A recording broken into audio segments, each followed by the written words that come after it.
श्रद्धा, भक्ती आणि संस्कृती याची सांगड घालणारा गणेशोत्सव आता सामाजिक भान देणारा उत्सव ठरत आहे। हाच सामूहिक संदेश यंदा 5वीत शिकणारी स्वरा टिंगने हिने आपल्या कल्पकतेतून दिला आहे। नाजूक वयात तिने उभा केलेला ऑपरेशन सिंदूर विषयावरील गणेशोत्सवाचा देखावा केवळ कौतुकास्पद नाही, तर तो नागरिकांच्या अंतःकरणात जाज्वल्य देशभक्ती जागवणारा ठरत आहे। 7 मे 2025 रोजी भारतीय वायुदलाने पाकिस्तानातील दहशतवादी तळांवर प्रहार करून शेकडो दहशतवाद्यांचा नायनाट केला।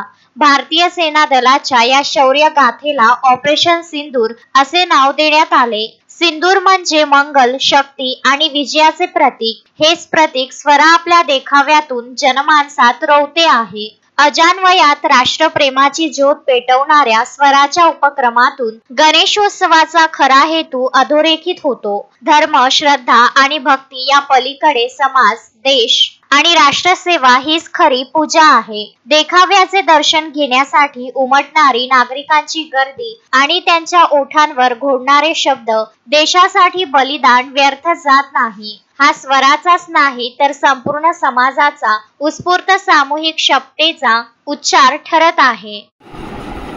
माझं नाव स्वरा गोपाल टिंगने आहे। मी भौजीलाल सांब्रा इंग्लिश हायस्कूल मध्ये 5th A मध्ये शिकत आहे।